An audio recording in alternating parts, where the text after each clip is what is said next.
alunos, tudo bem com vocês? Estejam prontos, prestem atenção na aula de hoje, porque senão vocês vão fazer que nem eu. Vão dançar sem saber.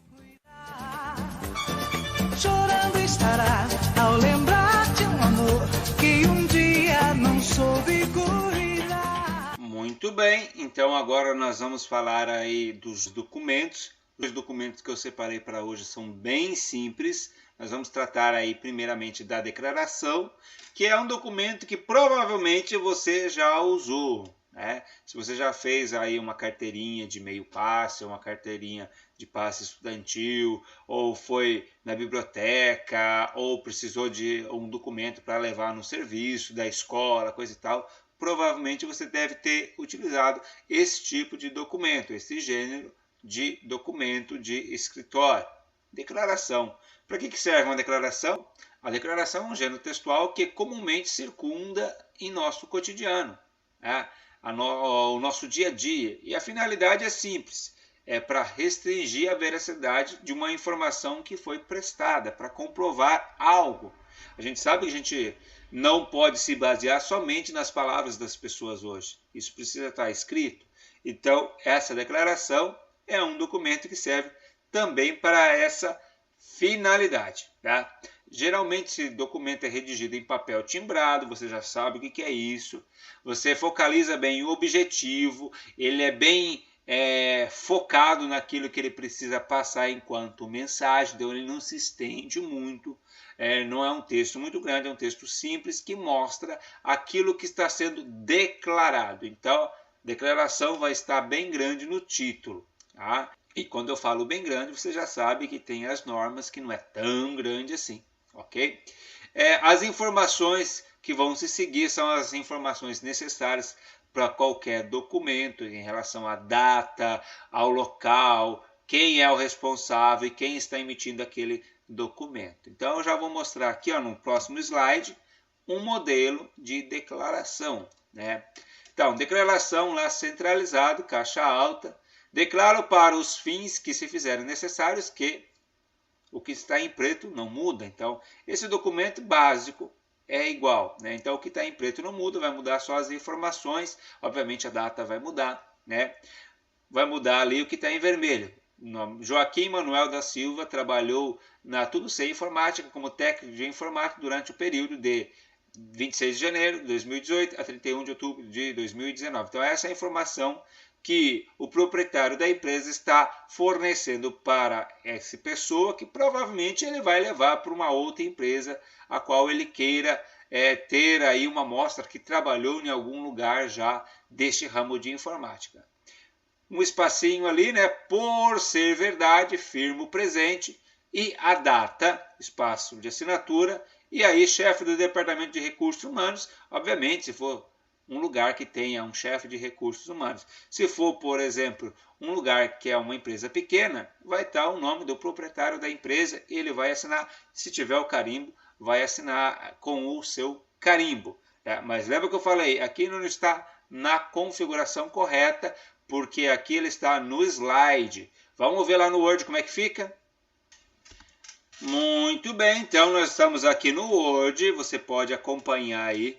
Está na tela inteira o documento, então a gente não vai nem precisar movimentar a tela aqui para que você veja por completo esse documento. Então é igual o que estava lá no slide, só que aqui ele está dentro das configurações do Word. Aquelas mesmas configurações que a gente fala para vocês, que vocês têm que seguir sempre, né? Em relação ao tamanho de letra, ao tipo da letra, se é o texto justificado, o espaçamento em meio, né? Tudo igualzinho, como sempre, as margens. Então não esqueça desses detalhes, porque esses detalhes vão ser levados em consideração no momento da atividade. Então você tem aí declaração, você tem o mesmo texto que nós vimos anteriormente, e aí em vermelho também a parte que precisa ser alterada de acordo com a necessidade e com a declaração que você precisará fazer, se precisar fazer, porque esse documento vai ficar disponível para vocês enquanto modelo. Então está bem simples, não tem nada de novidade. Tem aí Coloquei no fundo o logo do Senai, né, como marca d'água, para indicar que é um papel timbrado, coisa que você pode fazer aí também facilmente. Então, bem tranquilo esse documento. Muito bem, nós vamos trabalhar um documento muito útil aí nas transações financeiras para comprovar os pagamentos realizados, que é o recibo.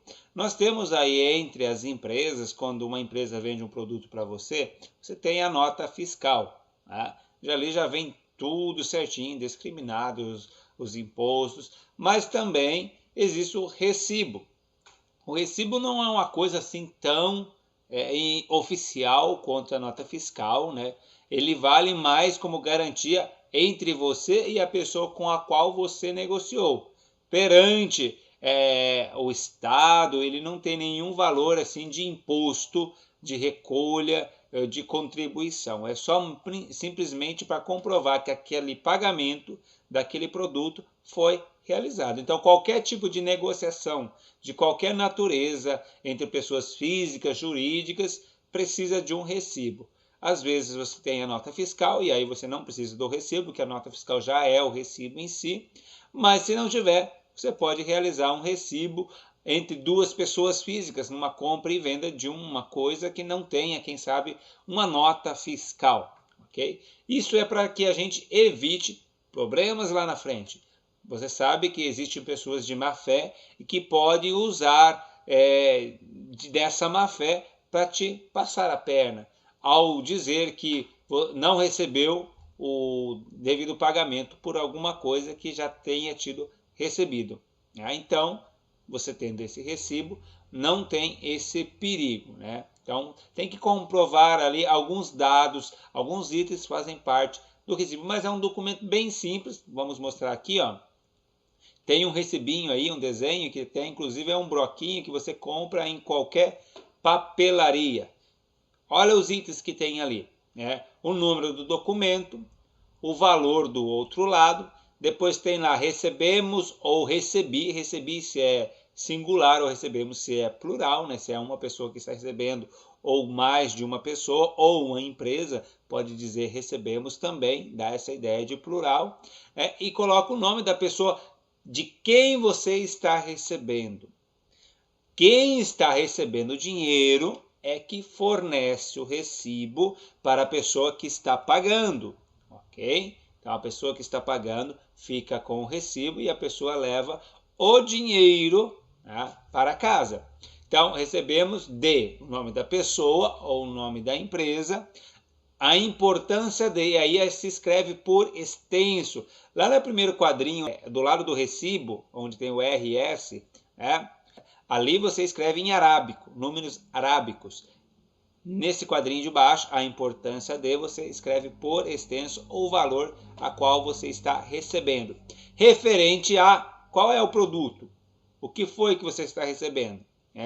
Pago com cheque, se foi pago com cheque ou não. Essas são informações a mais que podem ter ou não. A cidade, data que foi feito o recibo, assinatura. Quem é que vai assinar? Vai assinar a pessoa que está fornecendo o recibo. Então a pessoa pagou para ela um valor, vamos supor que pagou para mim, eu vou fazer o recibo, que recebi o dinheiro e vou entregar o recibo para ela. Então eu assino. Eu posso ter um carimbo também. Então são esses os itens que fazem parte de um recibo. Quero mostrar aqui um recibo meu, que eu uso na minha escola de italiano, lá, ó, igualzinho. Perceba que aqui eu não tenho as informações de um cabeçalho, mas eu tenho a logotipo da escola e eu também tenho no fundo, a logotipo e marca d'água. Você consegue perceber isso. Recibo bem grande no meio. Veja que aqui eu não estou no Word, então eu consigo trabalhar fontes maiores que 12 tranquilamente. O valor em arábico, o nome da pessoa, o valor por extenso, referente a quê? Recebemos de Joaquim Ferreira da Nóbrega, a importância de R$ 130, referente à quarta parcela do pagamento do curso de italiano.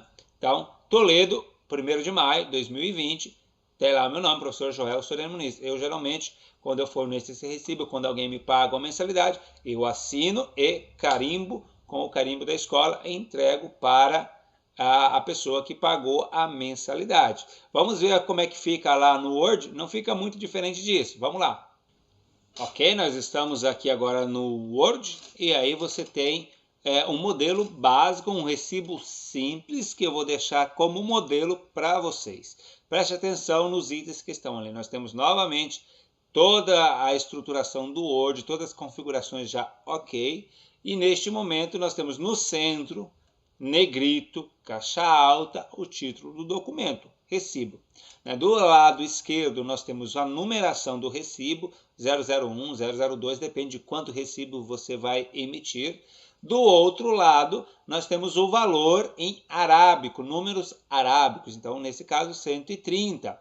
Recebi ou recebemos, eu coloquei em azul algumas coisas que vão mudar de acordo com o recibo que você vai fazer. Então recebi de ou recebemos de Joaquim Ferreira da Nóbrega, o que está em vermelho. Você vai mudar também de acordo com as informações da pessoa da qual você está recebendo aquele valor. A quantia de R$130 referente. Aí eu tenho acraseado e ao. Lembra da diferença? Se alguma coisa é no feminino, então é acraseado. Se é no masculino, é ao. Então, neste caso, seria o quê? Acraseado ou ao? Pensa um pouquinho. Muito bem. Seria acraseado, porque seria referente à venda de uma casinha para cachorro tamanho pequena. E para clareza, firmo, ou para clareza, firmamos o presente. O presente, documentos. Firmar é assinar. Tá lá, Toledo, 14 de maio de 2020. Neste caso, eu não coloquei o nome de uma pessoa, eu coloquei como se fosse uma loja, que estivesse vendendo, mas é óbvio que se fosse uma loja, o correto seria emitir uma nota fiscal. Neste caso, eu só estou colocando como exemplo, mas é uma loja, o certo é oferecer a nota fiscal. Inventei até o nome da loja ali, Tolecão. Existe essa loja? Não existe, mas quem sabe pode existir, já que está vendendo uma casinha de cachorro, ok? Então, nós temos todos esses itens. Então, neste momento, a pessoa que recebe o dinheiro, ou seja, a loja que está recebendo o dinheiro, vai assinar e pode carimbar e entregar para a pessoa. Então, todos os itens aqui estão neste recibo, de um recibo simples. Existem recibos um pouco mais complexos, mas não é o objetivo desse curso trabalhar com esse tipo de recibo complexo. Nesse momento é só o recibo simples. Você vai fazer um negócio, vai comprar uma bicicleta, um skate de um amigo seu, por garantia, já que não tem mais a nota, quem sabe fazer um recibinho não seja a melhor coisa. Você pode até colocar algumas imagens laterais ali que demonstrem essa amizade, mas fica a garantia que foi pago, para não ter perigo depois de falar que ninguém pagou, que ninguém recebeu e não ter dores de cabeças no futuro, ok? Vamos voltar lá para o próximo documento? Próximo documento que nós vamos falar agora é o contrato. Bom, antes que a gente fale de contrato, é bom deixar claro que existem vários tipos de contrato e cada um tem uma finalidade diferente. Então, não vai dar para falar de um único tipo de contrato. Se você pegar o seu contrato que você tem com o Senai, você tem um contrato com o Senai.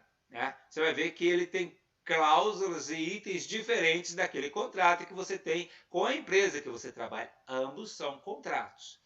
Quando você vai se formar, você tem aí um contrato de formatura que você faz aí com a empresa que vai organizar a sua formatura. Então, em vários âmbitos da nossa vida, a gente pode se utilizar de um contrato, que é um documento jurídico, que vai estabelecer as regras de relação entre as duas ou mais pessoas.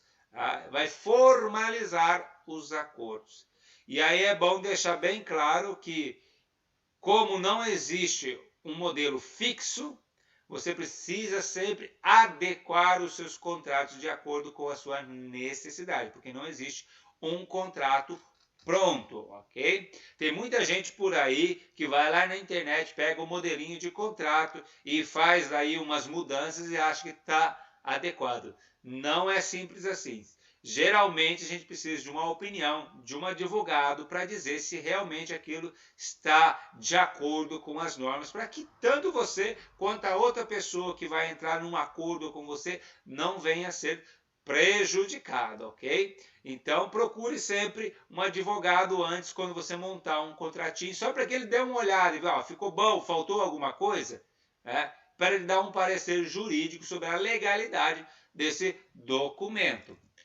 Então, primeira coisa que você tem que fazer é definir o tipo de contrato. Vamos supor que você vai fazer um contrato de alguma coisa. Então, vou definir o tipo de contrato. É um contrato de aluguel, é um contrato de compra e venda, um contrato de locação, um contrato de empréstimo, um contrato de contratação de pessoas. Então, tem contratos para várias coisas. Depois que você identificar o tipo de contrato, quais são os elementos necessários que precisam estar nesse contrato? Você vai estabelecer se tem valores de pagamento ou não, as garantias, né, que aquele que foi acordado no contrato vai ser cumprido e qual é o prazo desse contrato. Então, se por algum motivo o contrato for desfeito, quais são as cláusulas que mostram que essa possibilidade existe? E se caso isso venha a acontecer, quais são as punições para quem descumpre aquele acordo que está previsto no contrato?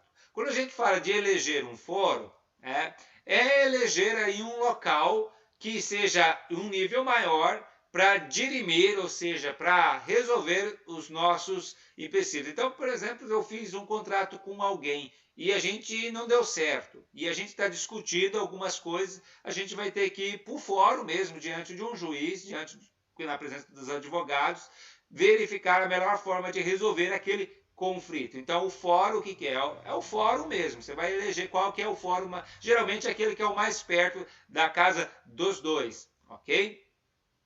Quais são os métodos alternativos de resolução de conflito? Para não precisar chegar lá diante de um tribunal. Quais são os mecanismos que você pode utilizar?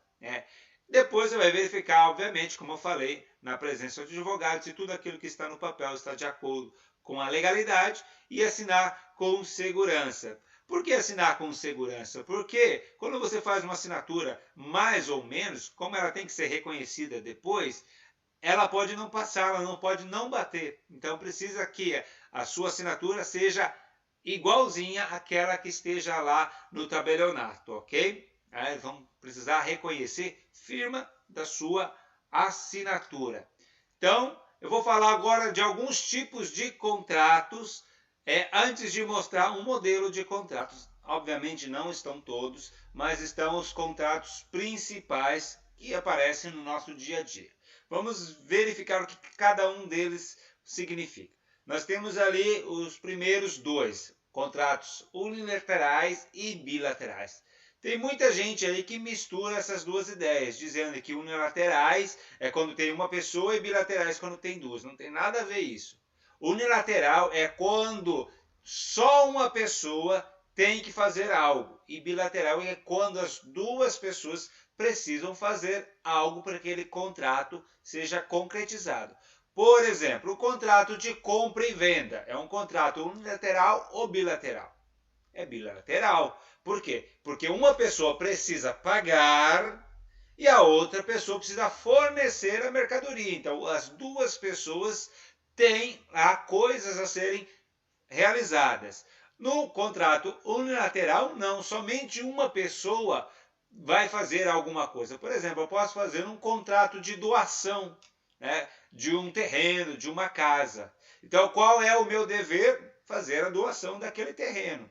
Qual é o dever da outra pessoa? Nada. Simplesmente receber aquilo que está sendo doado. Então, contrato unilateral é quando só uma das partes tem dever de fazer alguma coisa, e bilateral é quando as duas partes precisam fazer alguma coisa.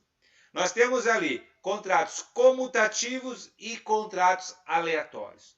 Bom, contrato comutativo, por exemplo, é quando você vai numa loja e você quer comprar um celular, por exemplo, esse aqui.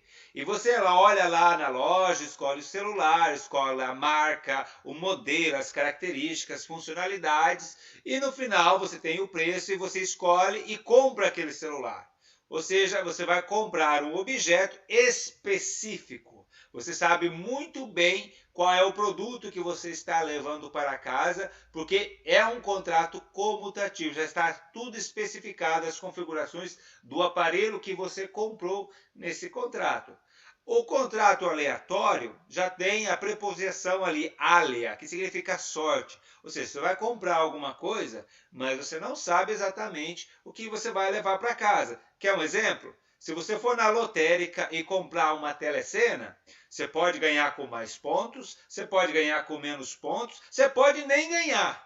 Então você não sabe, no final das contas, o que você vai levar para casa. Então, um contrato comutativo é quando se trata de um bem específico. Você sabe exatamente o que você está levando, né, o que você está contratando ou comprando. No aleatório vai depender, obviamente, aqui, quem sabe, de uma questão até mesmo de sorte, para dizer o que você vai levar para casa. Nós temos aí depois os contratos paritários e os contratos de adesão. Os paritários, o nome já diz, pares. Então, as duas pessoas podem sentar e negociar as causas desse contrato. Por exemplo, eu vou comprar uma casa. Então, eu vou sentar com o vendedor e negociar com ele. Olha, eu quero comprar essa casa, mas eu preciso que aquela goteira seja arrumada. Eu quero que seja pintado de outra cor. O vendedor vai falar, tudo bem, mas o pagamento tem que ser assim, assim, assim. Não, ok, eu pago, só que eu preciso... E vocês vão negociando todas as cláusulas que vão estar nesse contrato. Vocês vão estar em pé de igualdade. É um contrato paritário. Contrato de adesão já não tem essa negociação. Por exemplo, você vai num banco para fazer a aquisição de um cartão de crédito, por exemplo. Você não vai poder sentar com o teu gerente e discutir as cláusulas do contrato do cartão de crédito. Ou você quer o cartão de crédito daquelas formas ou não. E por aí nós encontramos muitos contratos de adesão. Telefonia, plano de saúde, e nada disso é ilegal. Isso é um modelo de contrato, né? Eles não são ilegais por serem de adesão. Ou você adere ou você não adere. Você tem a livre escolha de fazer essa adesão. Plano de telefonia, quando você paga mensalmente, ele é de adesão, né? Você não ficou negociando a forma de pagamento. Você escolheu dentre as formas de pagamento e aquelas opções que mais te agradavam, mas já estava tudo prontinho lá. Você só aderiu, ok?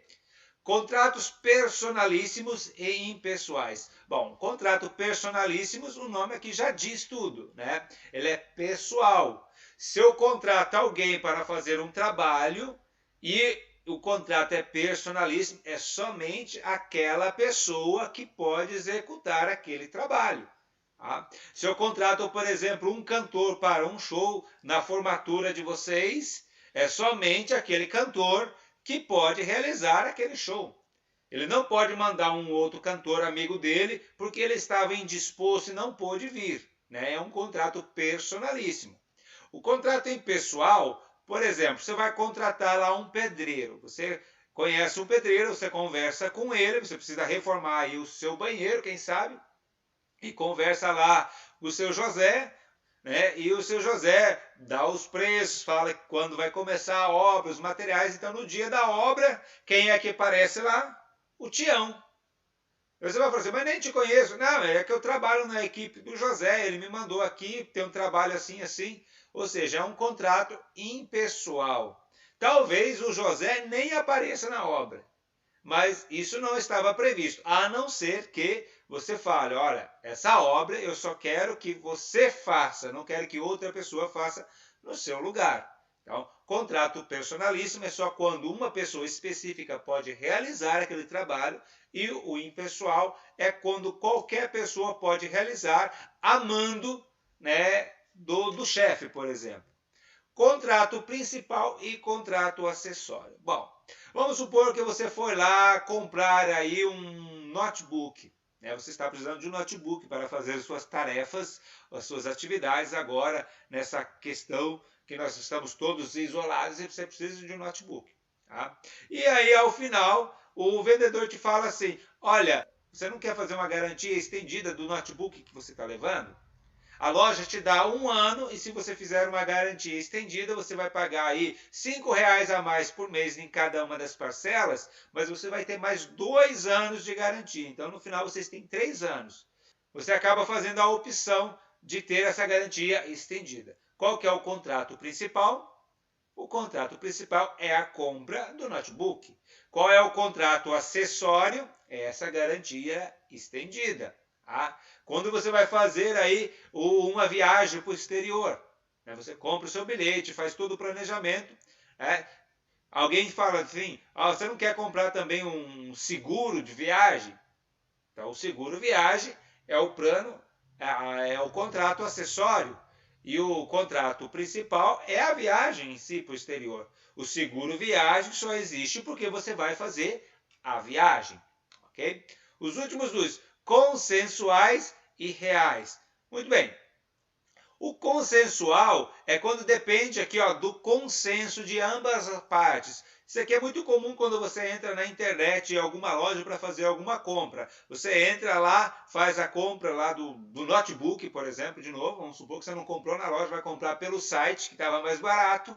E aí você vê lá os preços, as configurações, escolhe o computador e põe lá os dados do teu cartão de crédito e aparecem compra efetuada com sucesso. Você não recebeu a mercadoria aí, mas o contrato ele é consensual, ele já existe. Contrato consensual bastou a sua vontade de comprar e da loja de vender. Você não necessariamente precisou ter acesso à mercadoria.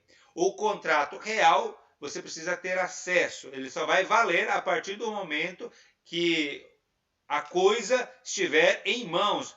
Por exemplo, um contrato de armazenamento de grãos.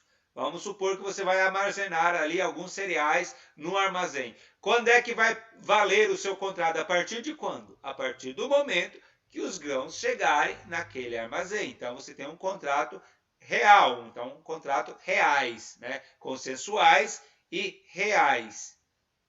Muito bem, então eu vou mostrar aqui o modelinho de contrato agora também no PDF. Nesse caso aqui, nós temos um contrato, e esse é um contrato da minha escola de italiano. Vocês podem perceber ali que existe uma logo, existe o nome da escola, e vocês não têm todas as outras informações da escola, porque isso já faz parte do contrato. E nesse caso, é um contrato de prestação de serviços de ensino de língua italiana. Então, você tem o contratante e a contratada. O contratante é a pessoa que vai estudar na escola. A contratada é a escola. E aí tem todas as informações da escola. Né? Qual que é o objeto do contrato? Né? Está escrito lá, é um curso de língua italiana. As aulas, como é que funciona? A frequência para você ter lá depois o seu certificado. O pagamento, como é que funciona? O material didático, a abertura e encerramento das turmas, o uso da imagem, é um detalhe que a gente sempre coloca, porque geralmente a gente faz um evento, tira festa, posta no Facebook e alguém pode não gostar, mas já está no contrato, ele assinou o contrato, então quer dizer que ele leu e sabia que poderia acontecer. Tá? Se ele falar que ele não quer isso, a sua imagem veiculada, ele vai dizer já no contrato e aí a gente já não coloca nenhuma foto da pessoa nos eventos. Tá? Rescisão, como é que pode acabar o contrato? O prazo do contrato, até quando que ele vale, as condições gerais e do foro, né? Para dirimir quaisquer controvérsias oriundas do contrato, as partes elegem o foro da comarca de Toledo. E aí, você tem o contratante e a contratada, testemunha 1 e testemunha 2, em todos os contratos tem isso. Muitas vezes a gente não usa essas duas assinaturas, mas é bom sempre estar presente essas duas testemunhas. Eu mostrei só o exemplo aqui de um contrato de prestação de serviço, mas lembrando que contrato vai mudar de acordo com a finalidade e de acordo com a finalidade também vai mudar os critérios e itens e cláusulas que vão constar neste contrato, ok? E finalizando a aula de hoje, por último, mas não menos importante, eu diria para vocês que dos documentos que nós vimos hoje, esse é o mais importante, e você vai falar, tá, professor, que esse é o mais importante. Exatamente, você acertou o nome do documento. ata. Né? A ata é um documento utilizado, né, para ser colocado através da escrita todas as discussões, propostas, votações, decisões que acontecem numa sessão, numa reunião, numa assembleia, num congresso, num evento. Né? Geralmente você vai numa reunião da Câmara Municipal, todas elas têm uma ata. É lido uma ata no começo da reunião anterior e no final daquela é feito uma para ser lido no dia que tiver a próxima reunião, o próximo encontro.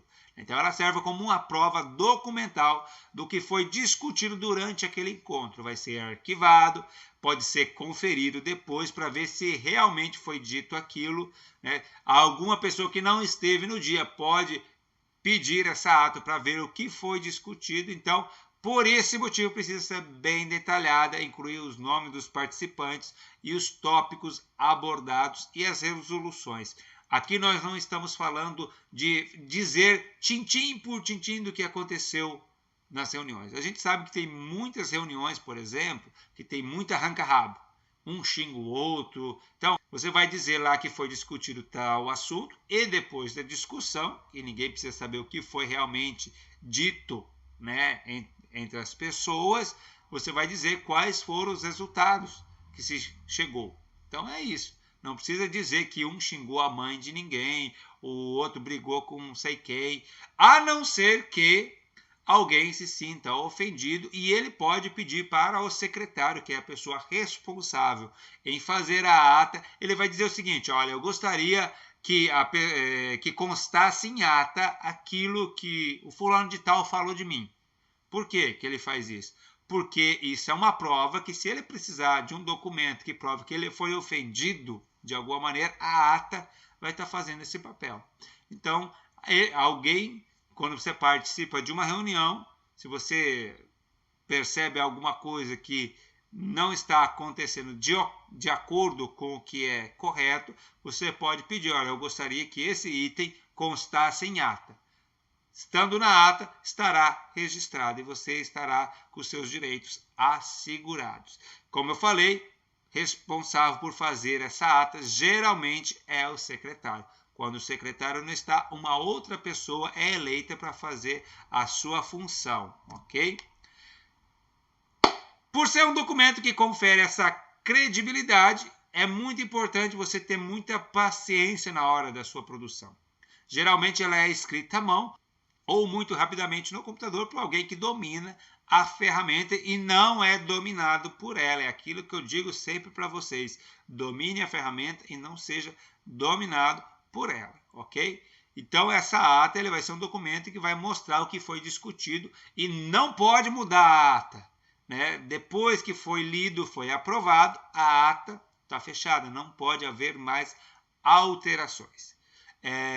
Geralmente, a ata precisa ser assinada por todos os membros envolvidos na reunião. Em alguns casos, apenas pessoas mais importantes, presidente, vice-presidente, secretário, são as pessoas que assinam. Mas a regra geral diz que toda pessoa que participa da reunião pode assinar a ata. Mas já que não tem uma regra, essa regra vai variar conforme a preferência da empresa ou da organização que você está tendo aí dentro do momento da sua reunião, ok? Bom, como fazer a ata? É aí que começa tudo as questões, porque aqui exige uma estrutura muito mais rígida do que nos outros textos. Primeira parte é a abertura. O que a gente faz na abertura desse documento? É a nossa localização, a data, horário, endereço, o local onde está sendo a reunião e qual é o objetivo desse encontro. Então, tudo isso faz parte da abertura, ok? Declaração de legalidade, ou seja, a reunião vai iniciar a partir de qual momento? A partir do momento que a maioria das pessoas que fazem parte daquele corpo estejam ali, né? Naquele corpo de pessoas que reúnem sempre. A gente diz que isso é o quórum. A partir do momento que tem quórum, a reunião pode começar. Se não tem quórum suficiente, a reunião não pode ser realizada e, obviamente, não pode ser registrado nenhuma decisão tomada, nenhuma decisão. O expediente, ou seja, são as pessoas que participaram realmente dessa reunião. Essa informação é importante. Quais foram as pessoas que estiveram e quem é que justificou a ausência. Eu não estou ali porque eu tenho um compromisso em tal lugar e por este motivo eu não estou. Então eu tenho uma ausência justificada. Essa ausência justificada é importante constar na ata, caso exista. A ordem do dia é a parte principal do texto, onde vai constar exatamente o que foi debatido e o que foi decidido na reunião. É a ordem do dia, a ser narrado assim em ordem cronológica, o que foi falado e que foi tratado na reunião daquele dia.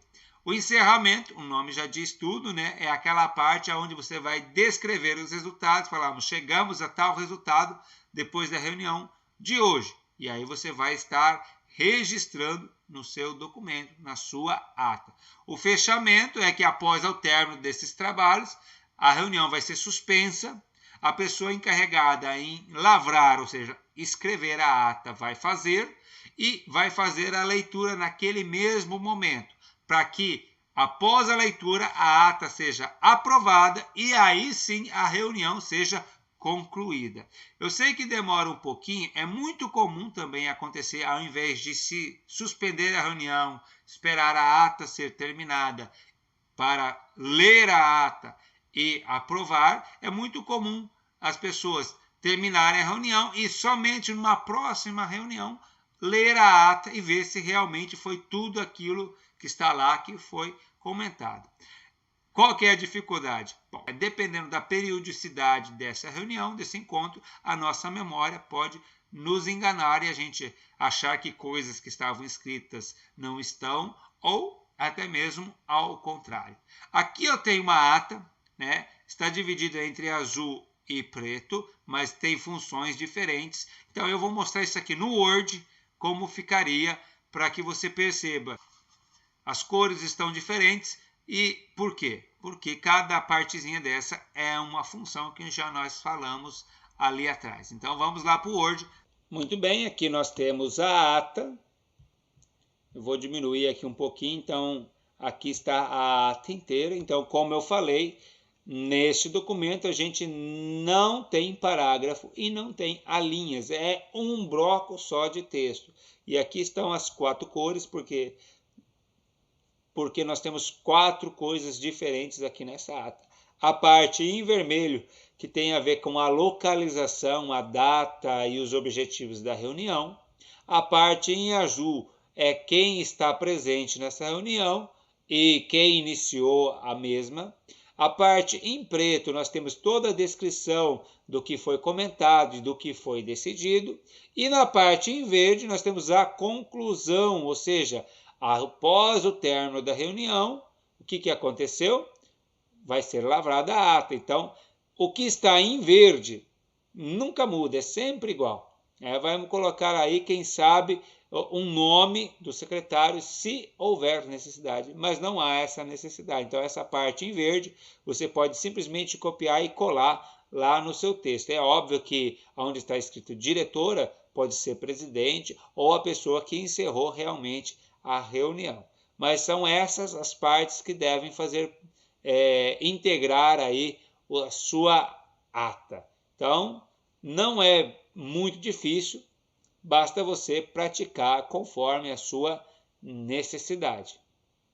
E após ter visto a ata no Word, nós vamos ter aqui alguns detalhes sobre esse documento, tá? Que são muito importantes na hora de se confeccionar, de produzir a ata. Bom, o que a ata não pode ter? Parágrafos ou alíneas. Sabe aquele espacinho da primeira linha? Nesse documento não tem parágrafo. Começa no comecinho da linha e termina aonde terminar o ponto. Não tem parágrafo, ok? Alíneas, o que é? Você pular uma linha. Você não pode pular uma linha e ir para uma linha de baixo. Mas por que não pode? Porque é uma ata, é um documento, e se você pula uma linha ou deixa um espaço em branco, alguém pode escrever alguma coisa que não aconteceu na reunião, e isso pode, dentro de um julgamento, mudar totalmente o rumo das decisões. Abreviaturas de palavras ou expressões. Preferencialmente, não se abrevia nada. Preferencialmente, não se abrevia nada. Emendas ou rasuras, o que é isso? Você errou, você não vai riscar. Você não vai apagar com a borracha lá, molhar na língua, e dar um guspinho e apagar lá e deixar aquele borral. Não pode. Errou, tem maneiras corretas de se corrigir o erro. E nós já vamos falar quais são essas maneiras. E você que está escrevendo a ata, você que é o secretário, você não dá a sua opinião. A ata é um texto descritivo. Simplesmente descreve o que está acontecendo. Você não pode falar a sua opinião no momento em que está escrevendo o documento, ok? Fulano falou tal e tal coisa e eu acho, não tem nada disso. Só diz o que aconteceu e as decisões e livre de opinião. Mas eu falei que se você errasse, tinha como modificar essa história. Bom, se você está lá escrevendo o seu texto, está lá no meio do texto e errou uma palavrinha, olha lá onde está escrito em azul. Você vai usar a palavra digo, entre aspas. Exemplo, aos 15 dias do mês de novembro, aí entre vírgulas, você coloca digo, de dezembro e continua o seu texto. Então, o que você fez através da palavrinha digo, entre vírgulas, eu disse entre aspas, porque ali em cima estava entre aspas, mas no texto vai estar entre vírgulas. Você está alterando a última palavra ou a última informação que foi dada. Então, é só mudar ali a informação que você quer, que você errou, mas você não vai riscar e não vai tentar apagar. Mas pode acontecer também de você perceber o erro só no final da ata. Você terminou a ata, não tem mais espaço para corrigir nada lá no meio. O que você vai fazer? Ao perceber que você errou, você vai escrever lá assim, em tempo, : onde lê-se domingo, vírgula, leia-se terça-feira. Então, você mudou o dia. Então, o que acontece? Isso é muito comum. Está a reunião suspensa, a ata foi redigida, o secretário está lendo a ata e alguém que participou da reunião percebeu que alguma coisa não ficou de acordo na ata. Só que a ata já está escrita. Então, a pessoa vai fazer a ressalva, vai dizer, olha assim, naquele lugar que você disse assim, assim, assim, não aconteceu, na verdade, isso aqui. E aí a pessoa vai colocar lá em tempo, : e vai fazer a alteração da parte que foi dita que estava diferente, ok? Outras coisas que a gente precisa cuidar quando se está escrevendo uma ata. Eu não sei se você já escreveu uma ata, se já foi secretário de alguma entidade, alguma instituição, mas aí fica a dica. Os números sempre por extenso. De preferência, toda vez que ele aparecer em número arábico, você coloca entre parênteses por extenso. Sortearam-se 3, e aí para não ter dúvida, você escreve 3 entre parênteses. Quando se tratar de dinheiro, mesma coisa, você coloca lá o valor em arábico, mas você também coloca o valor por extenso. Você coloca o valor por extenso entre parênteses. Para evitar o quê? Se você chegar ali e colocar um zerinho a mais, vamos supor que depois do 13, antes do pontinho, sobrou um espacinho. Então o cara coloca um zerinho a mais ali, aí já não são 13.500, são 130.500. E isso é uma mudança enorme. Então, para se evitar esse tipo de falsificação, de adulteração, você coloca por extenso a informação também em relação a números e valores, ok? Quando se tratar de reuniões, assembleias que são previstas por estatutos, regulamentos, a ata é lavrada no livro próprio. O que é prevista? Por exemplo, nós temos aqui em Toledo a reunião da Câmara, que acontece toda segunda-feira. Então, já é uma reunião prevista. Já sabe o que vai acontecer. O condomínio tem uma reunião uma vez por mês, então é uma reunião prevista, você já sabe que ela vai acontecer. Então, neste caso, já tem um livro próprio, que é um livro de ata. Geralmente é aquele livro preto, né? Ou hoje a gente pode fazer até através do computador, mas na verdade o que vai acontecer? Vai se imprimir aquela folha e vai colar naquele caderno, aonde vai estar numerada todas as páginas e assinada pelo diretor, né? Rubricada pelo diretor, todas as páginas, para que se uma página daquela sumir, já vai saber que está faltando e vão tomar as devidas providências. Ali embaixo, algumas palavras que a gente deve escrever com letra maiúscula, né? Assembleia Geral Ordinária, Assembleia Geral Extraordinária, reunião de diretoria, reunião do conselho, presidente, mesa, livro de presença e edital. Então, essas palavrinhas ali, por convenção, se escreve sempre com letra maiúscula, a primeira letra de cada uma dessas palavras, ok? Lembrando, aí como nós já falamos, que quando a pessoa responsável por escrever a ata não está presente, ou seja, o secretário não está presente, uma outra pessoa é escolhida para escrever essa ata. E logo antes de iniciar a reunião, você já vai mencionar essa informação. Ó, para esta reunião da diretoria, não estando presente, o encarregado de redigir o ad hoc, ou seja, para...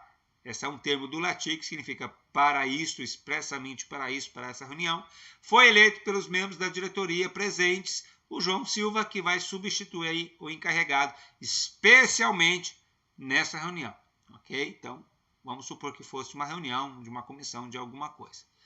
Então, quando o secretário não está presente, uma outra pessoa é elegida para tomar e fazer a função deste secretário. Ok? Parece difícil, né? Porque são várias informações aqui na ata. E realmente são.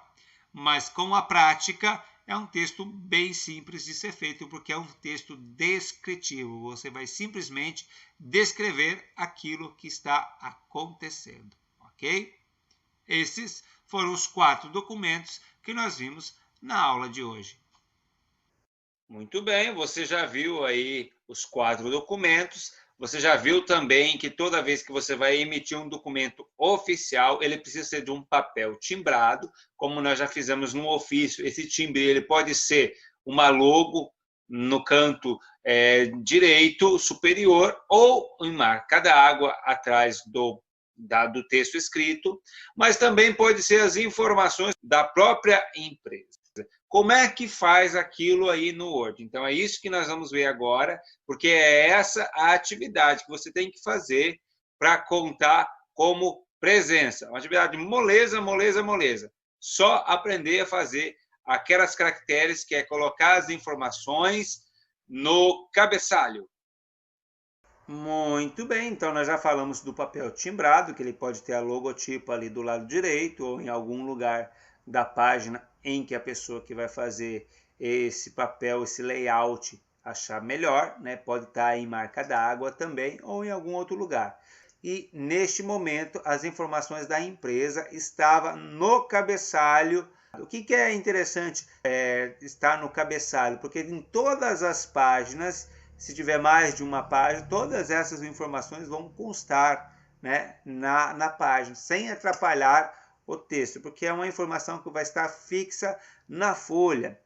Como faz isso? Bom, provavelmente você já sabe mexer com o cabeçalho, mas se você não sabe ainda, você pode vir lá no inserir cabeçalho ou simplesmente dar 2 cliques aqui, ó.